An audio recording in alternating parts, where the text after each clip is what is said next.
The First Lady is continuing her Be Best campaign, this time with an issue that hits close to home. A food disease is affecting dozens across the country.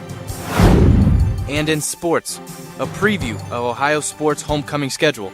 Newswatch starts right now. Broadcasting live from WOUB TV in Athens, this is Newswatch.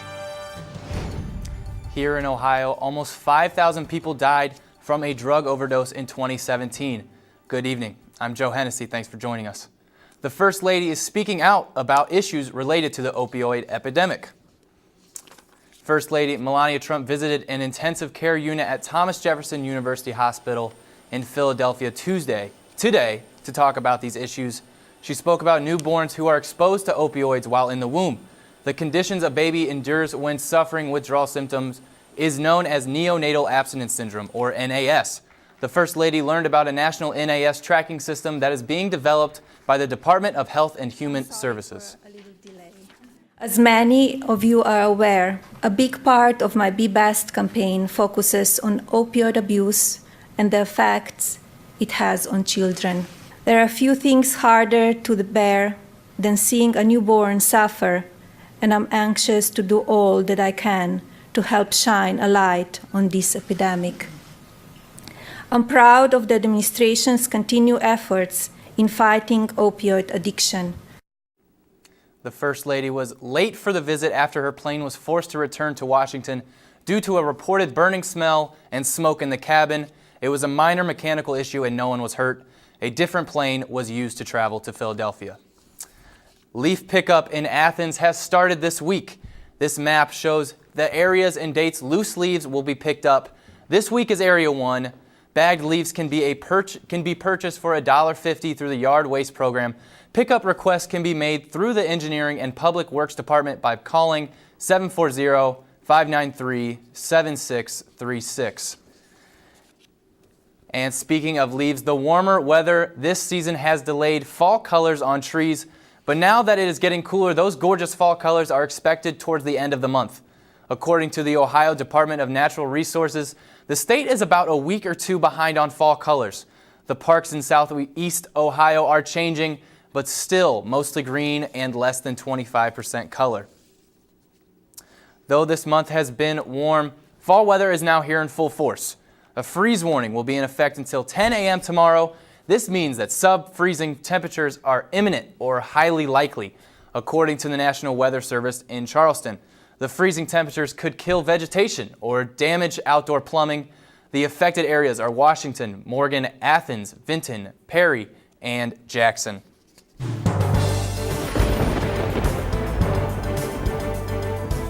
Welcome to the Newswatch Weather Center. I'm your forecaster, Blake Hardesty. It was a pretty pleasant day out there today, lots of sunshine. Pretty warm weather right now in Athens, looking at 52 degrees under clear skies tonight. As we go into the overnight hours tonight, those temperatures will be dropping sharply down to nearing freezing tonight. We have winds out of northwest at 10 to 15 miles per hour. Looking around the region right now, looking at temperatures in the mid to lower 50s around the region, 52 in Jackson and warm spot in Chillicothe at 55, and 52 over in Cambridge as well. As we take it down hour by hour tonight, looking at 8 p.m., 45 degrees under clear skies. It's going to be pretty breezy tonight as we cool down to 39 degrees by midnight and 34 by 4 a.m. So temperatures are going to be approaching freezing, and I'll let you know here coming up in my extended forecast if you're going to need those ice scrapers tomorrow morning. Hey, thanks so much, Blake. 3 Ohio cities have made 3 Ohio cities have made the list for the 25 best cities for jobs in 2018. The awards were given by job website Glassdoor. Cincinnati, Cleveland, and Columbus were in the top 15. They have between 40 and 60,000 job openings currently. The number 1 best city for jobs is Pittsburgh. 2 former Columbus Zoo manatees could now be released into the wild. The Columbus Zoo and Aquarium sent 2 rescued manatees back to SeaWorld in Orlando earlier this week. Agua and Goober arrived at SeaWorld Orlando late Monday night. The goal is to release them back into the wild later this year. The Columbus Zoo has rehabbed more than 30 manatees since 2001. The National Right to Work Legal Defense Foundation filed 2 related federal lawsuits on behalf of some government employees in Ohio. Says that they are aimed at enforcing public employees' rights under that ruling. The lawsuits were filed as potential class action cases against 2 affiliates of the American Federation of State, County, and Municipal Employees. One lawsuit seeks repayment of fees collected from non-union workers, and the other challenges a union policy limiting when employees can opt out of paying dues. The state of Kentucky will pay $1.5 million to 4 former prison employees who accused their supervisor of sexual harassment. Sergeant Stephen Harper of the Little Sandy Correctional Complex Prison is accused of sexually harassing 4 women on multiple occasions at work. The harassment included inappropriate touching and attempted rape. The settlement was reached after the Department of Corrections appealed the original decision. The infamous Russia probe could be coming to an end, and one of the most prestigious honors was awarded to a Vietnam veteran today. These stories and more when Newswatch returns.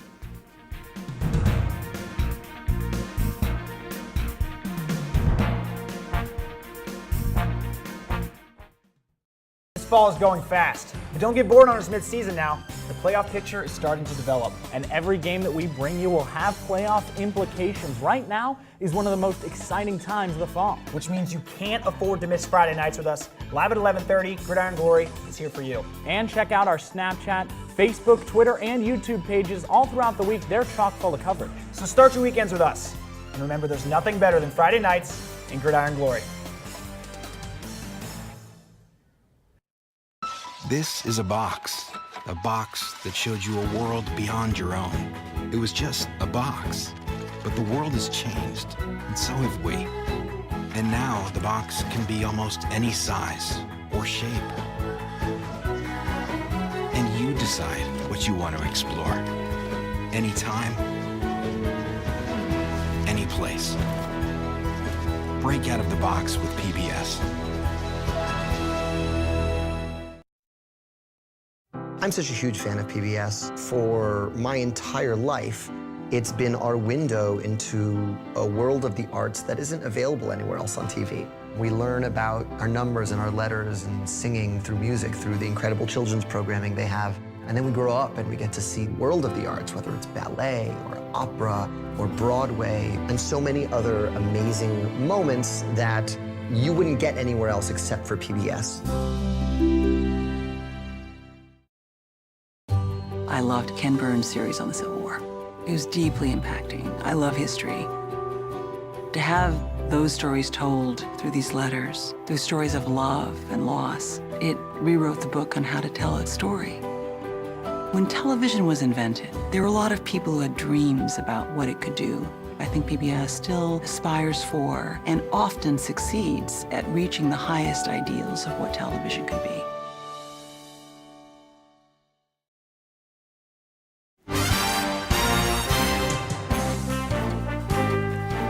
The U.S. deficit is up 17%. Figures from the 2018 fiscal year, which ended September 30th, were released Monday by the Treasury Department.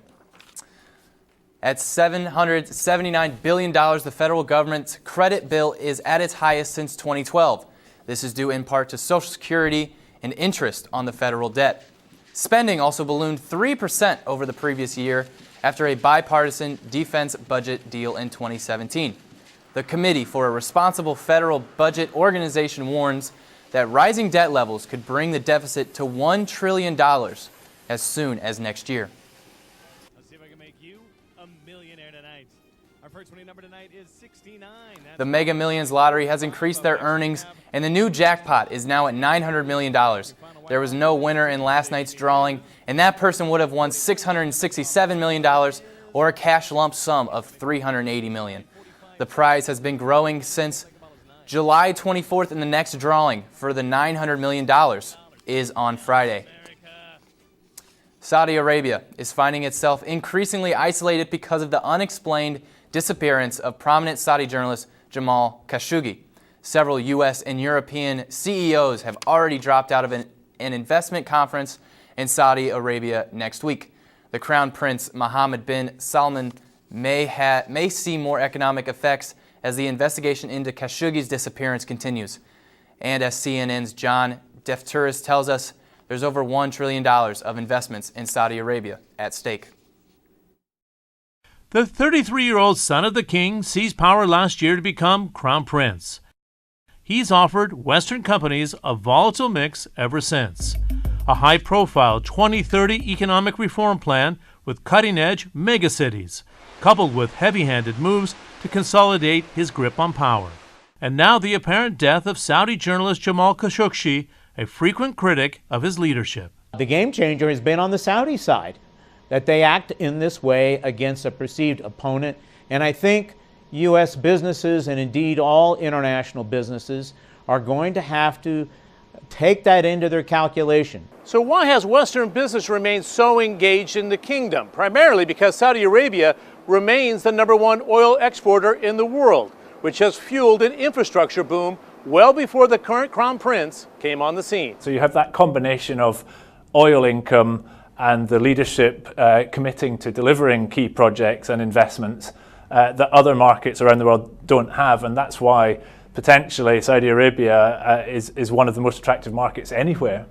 Research compiled by Mead captures the scale, $1.4 trillion of major projects, a third of which are already under construction in a population just a tenth of the size of the United States.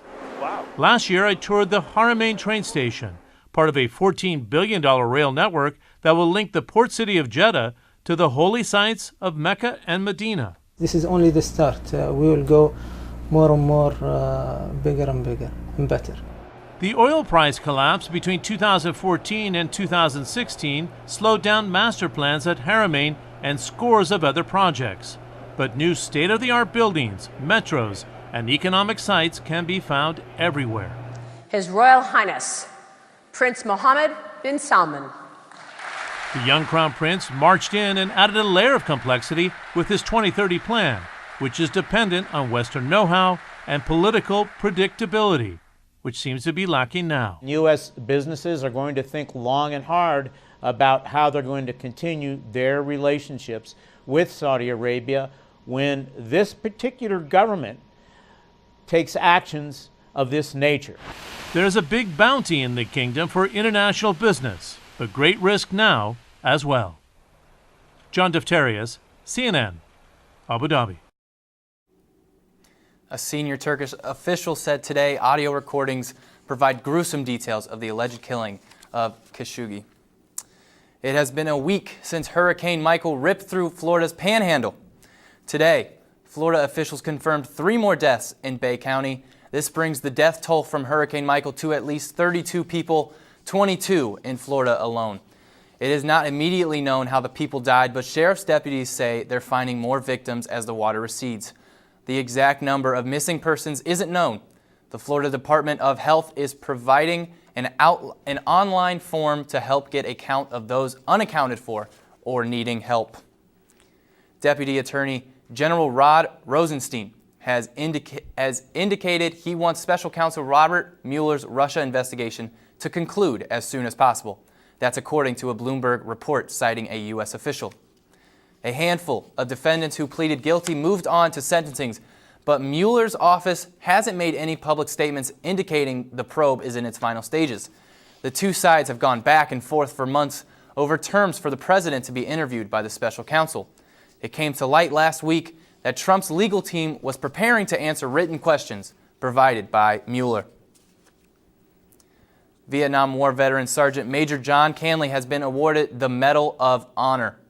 President Donald Trump presented the 80-year-old with the honor this afternoon.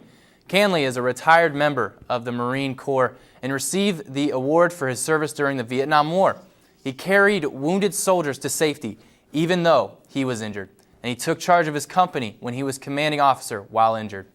President Trump called the ceremony one of his favorite events because he gets to honor people's bravery. What was once thought to be an eradicated disease could be making a resurgence. That story's still ahead. And we have a freeze warning in effect going on overnight tonight, and that means a frosty morning tomorrow morning. I have more details on that on my extended forecast when Newswatch returns. WOUB is member-supported public television. Your contribution keeps WOUB available in your community. Become a member with a gift of $60 or more for access to stream more than 1,000 of your favorite PBS programs through WOUB Passport. Programs like Nature, Sherlock, and all episodes of Downton Abbey and Victoria. Pledge now at woub.org. And thank you. I love PBS because at the heart of everything PBS does is education. I use PBS not only in my home, but also in my classroom. It's kind of the idea of being the great equalizer for learning and for education. I'm a lifelong learner, and PBS has always been part of that journey for me. I love PBS because PBS supports teachers. They know what works for kids and what's best for kids, and that's why I love PBS.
Welcome to the Newswatch Weather Center. I'm your forecaster, Blake Hardesty. It was a nice, cool day today in Athens. Right now, looking at 52 degrees for a temperature right now. So tonight it's going to be pretty cold tonight, so make sure you grab those heavy jackets if you're going out and about tonight.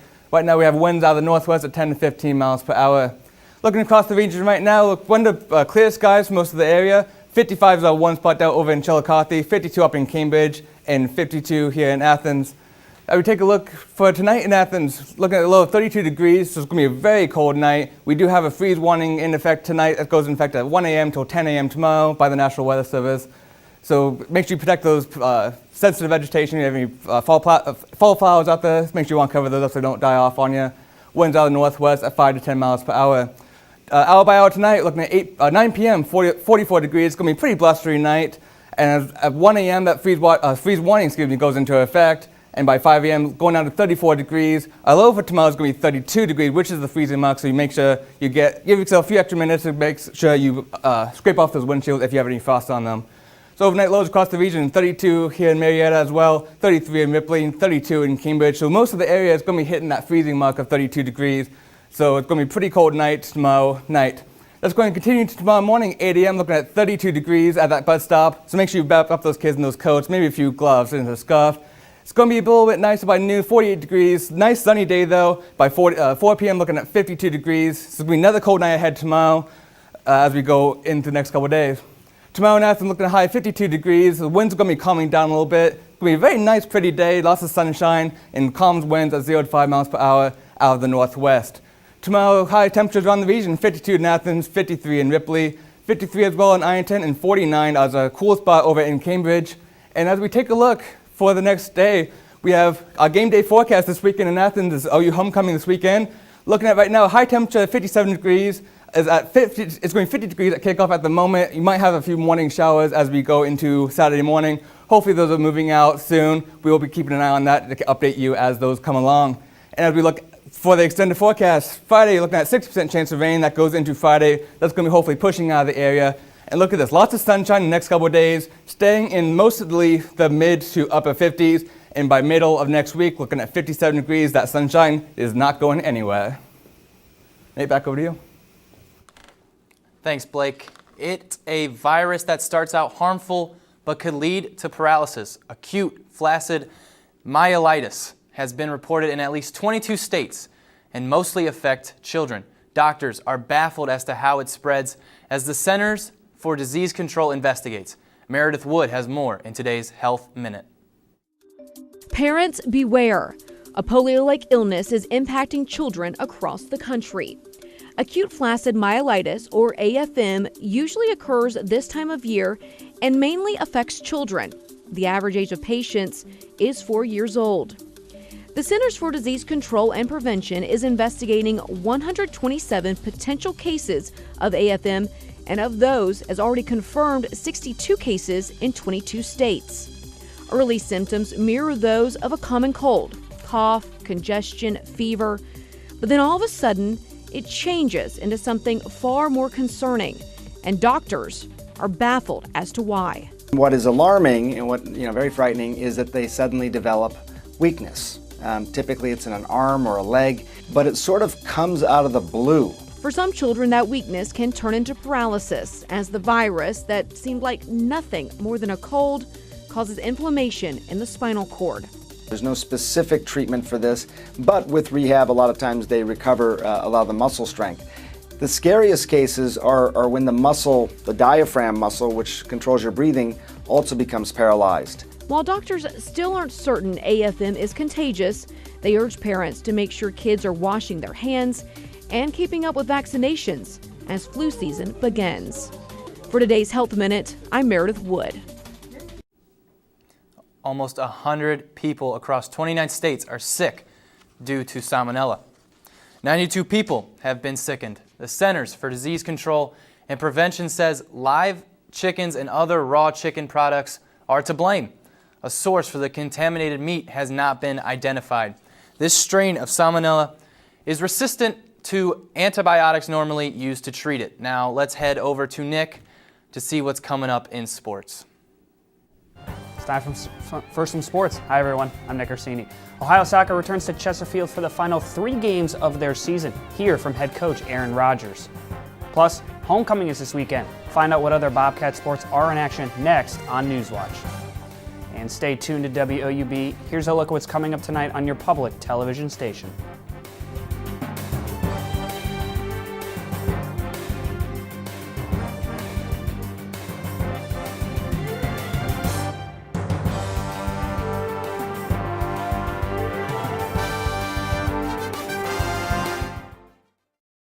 Box. This is a box that showed you a world beyond your own. It was just a box, but the world has changed, and so have we. And now the box can be almost any size or shape. And you decide what you want to explore. Anytime, any place. Break out of the box with PBS.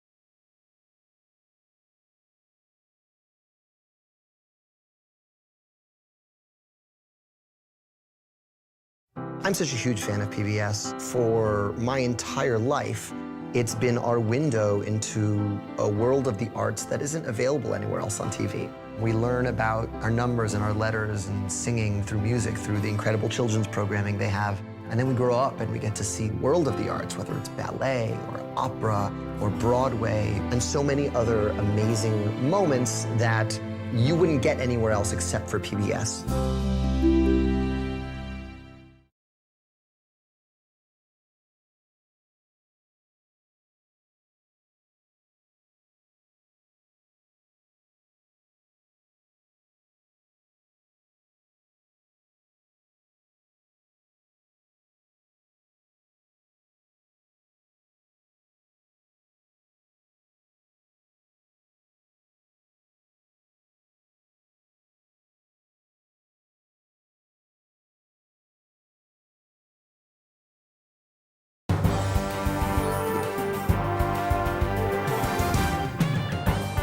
Welcome back. I'm Nick Orsini.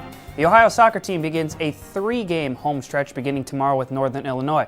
Head coach Aaron Rodgers praises his team's dedication and commitment to the season and finally sees their hard work paying off.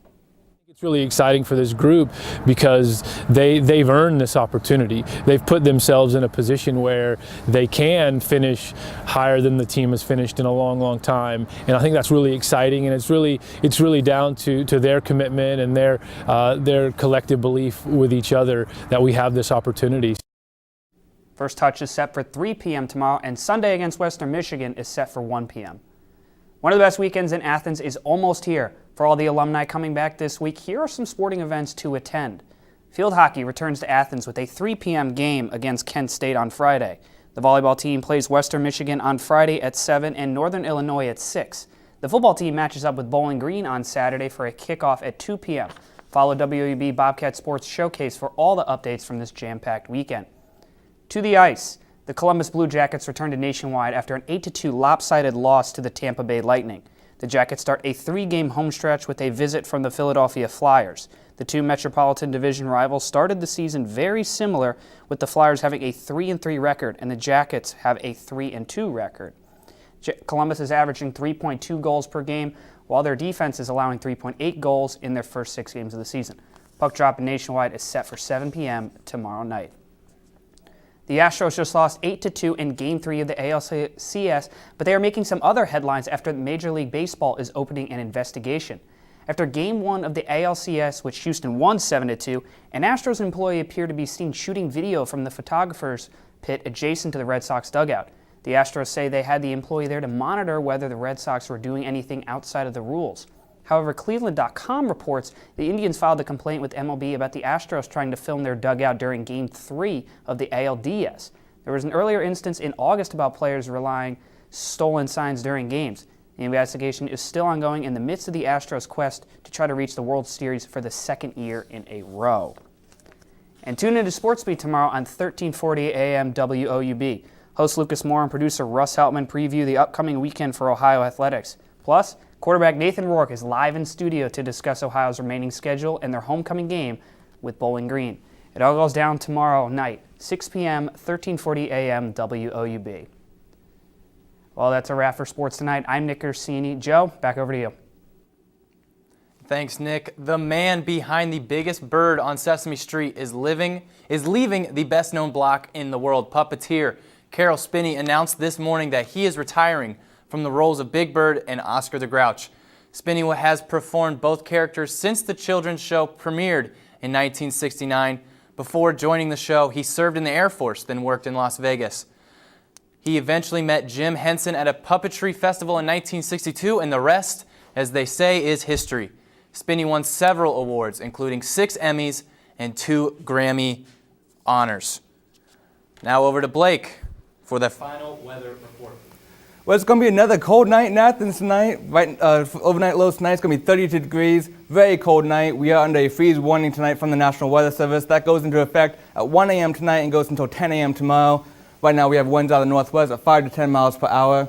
And tomorrow in Athens, looking at 52 degrees, lots of sunshine, very nice and pleasant day. Those winds from tonight are going to be calming down a little bit. We have winds out of the northwest tomorrow at 0 to 5 miles per hour. As we take a look for the next 7-day forecast, we have lots of sunshine in the next couple of days, with temperatures staying in the mid to lower 50s. Alrighty, thanks for watching, and have a great night.